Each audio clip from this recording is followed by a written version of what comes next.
We are looking at 15 individuals who mastered this engineering. Some stole millions, some stole billions.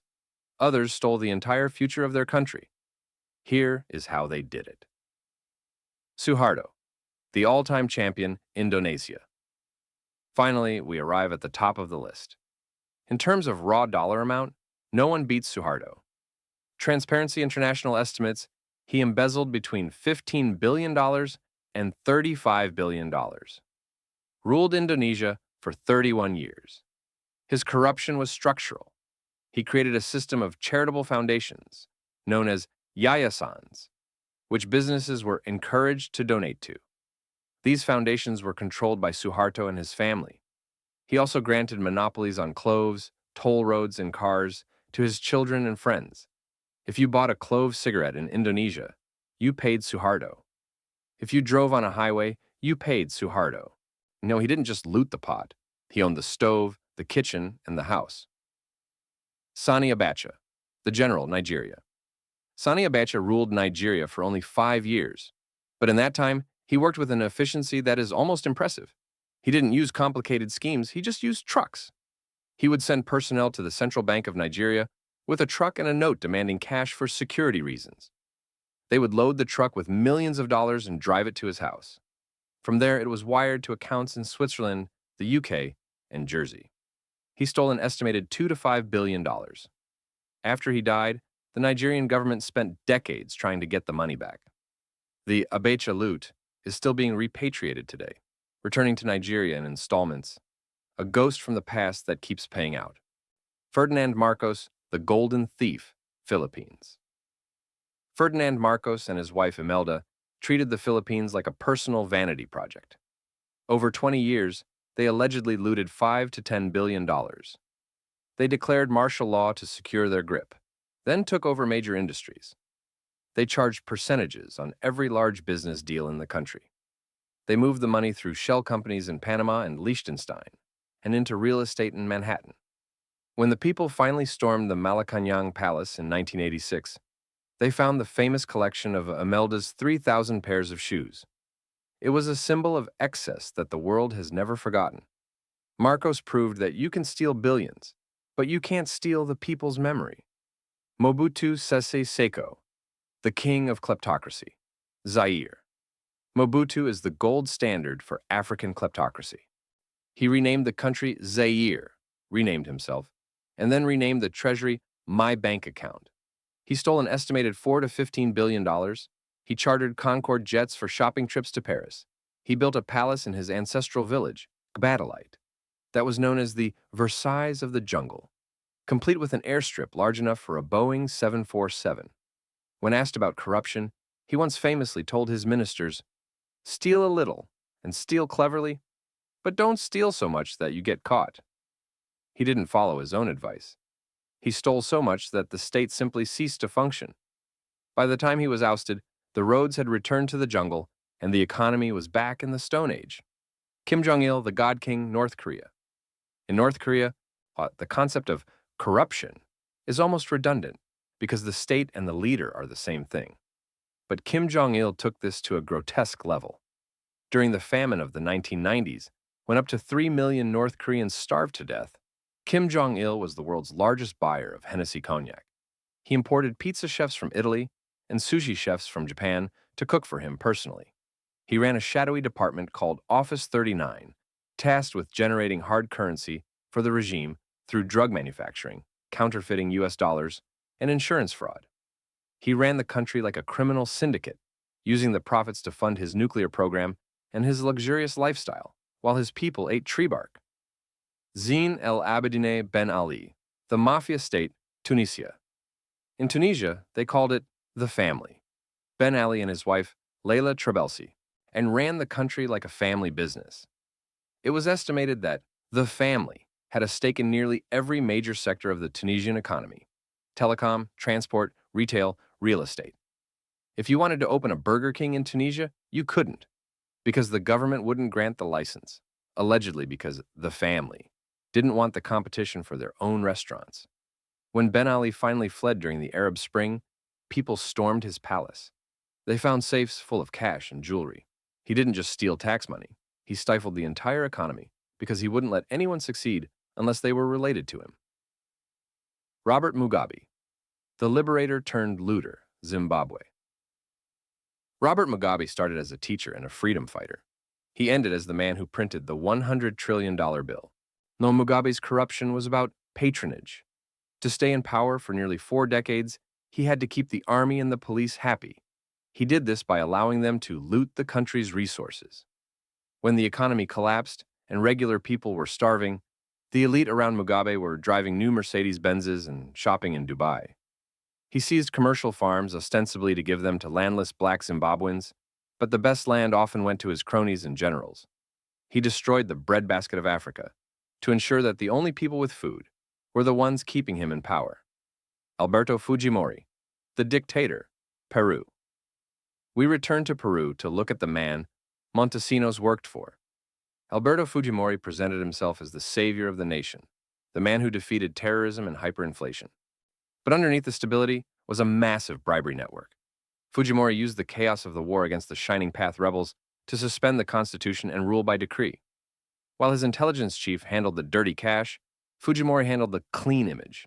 He allegedly used state funds to pay for his children's U.S. college tuition and siphoned millions from the privatization of state companies.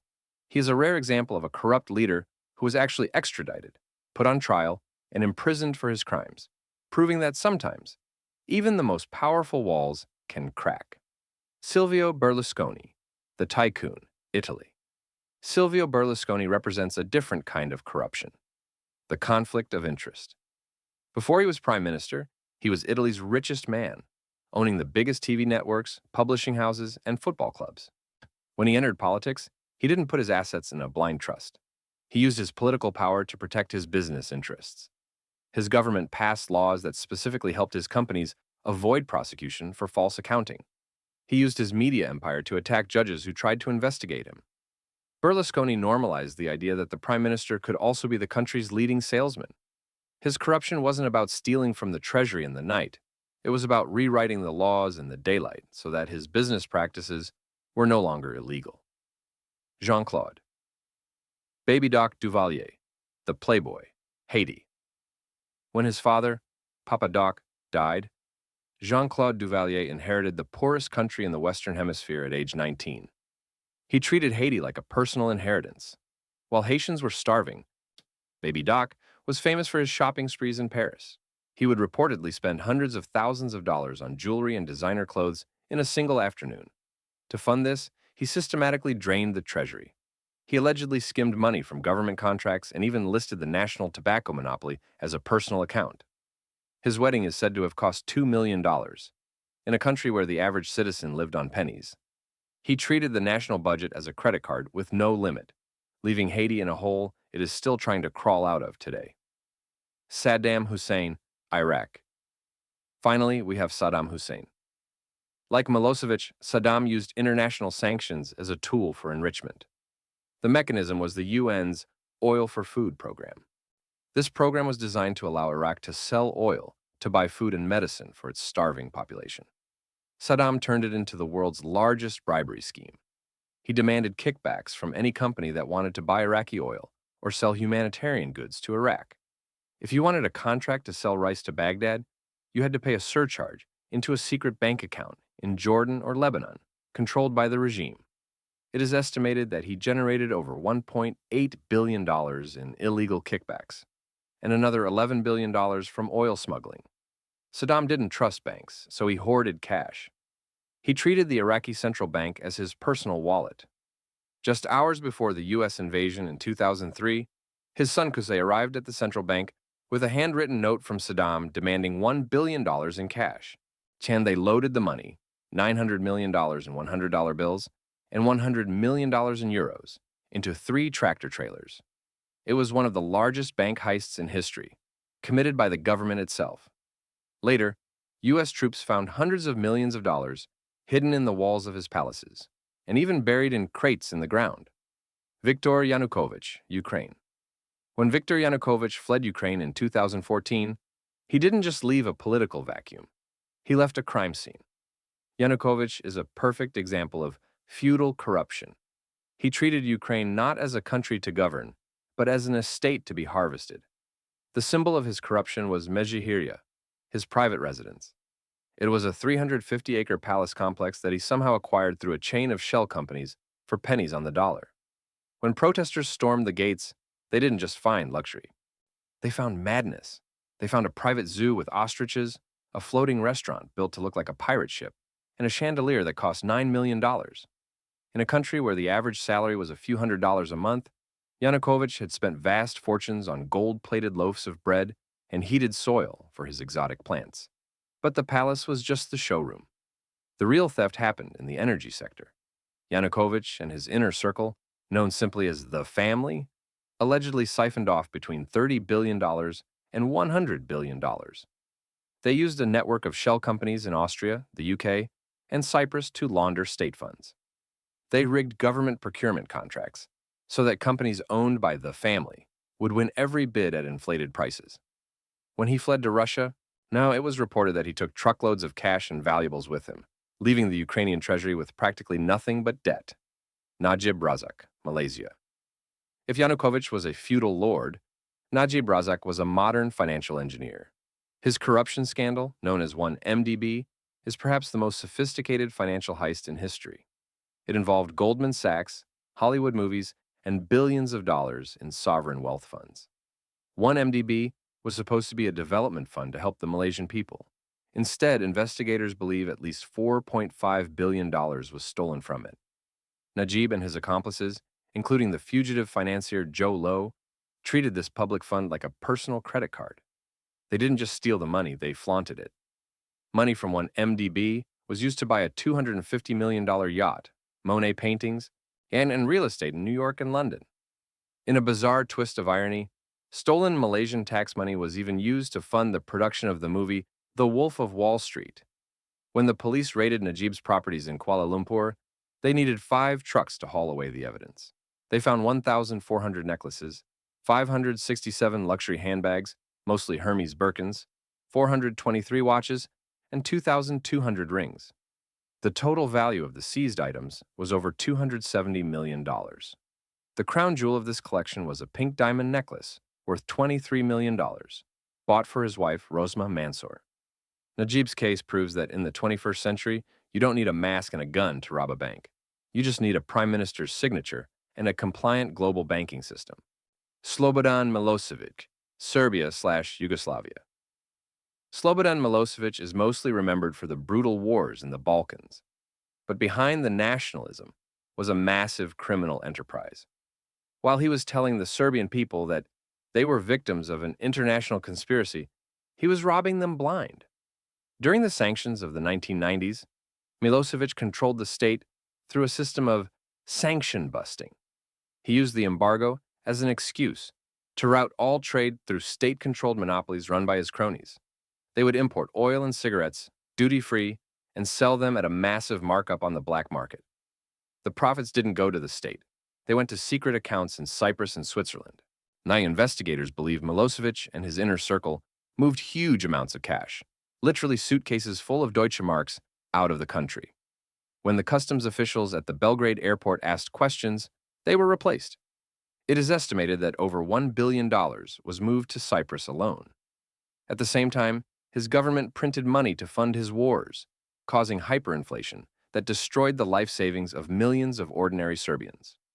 While his people were queuing for bread and paying for eggs with billion-dinar notes, Milosevic's family was building wealth that has arguably never been fully recovered. He showed that war is the perfect smokescreen for theft. Augusto Pinochet, Chile. For decades, General Augusto Pinochet sold a very specific image to the world. He was the soldier's soldier, a brutal dictator, yes, but an honest one who lived an austere life and cared only for his country. That image shattered in 2004 thanks to a serendipitous discovery by U.S. investigators looking into terrorist financing. They found that Pinochet wasn't austere at all. He was hiding a fortune. The U.S. Senate investigation into Riggs Bank revealed that Pinochet had roughly 125 secret bank accounts. He used complex layering techniques to hide the money, using false names like Daniel Lopez and shifting funds between accounts to avoid detection. In total, investigators found over $17 million in hidden assets. This might seem small compared to Najib Razak's billions, but the betrayal was personal. Pinochet had spent years claiming he had no money, even soliciting donations from supporters to pay his legal bills. In reality, he had been skimming money from arms deals and taking cuts from the sale of Chilean copper. He was also accused of trafficking cocaine to Europe and the US to fund his secret police and his personal accounts. Pinochet proves that even the most disciplined law and order dictators are often just common thieves in better uniforms. When you look at these 15 men, you see a pattern. They didn't do it alone. They needed bankers in Geneva, lawyers in London, and real estate agents in New York to help them hide the money. Corruption isn't just a local tragedy, it is a global industry. These leaders stole the hospitals that were never built, the schools that were never opened, and the futures that were never lived. They are the architects of the world's inequality. Thanks for watching.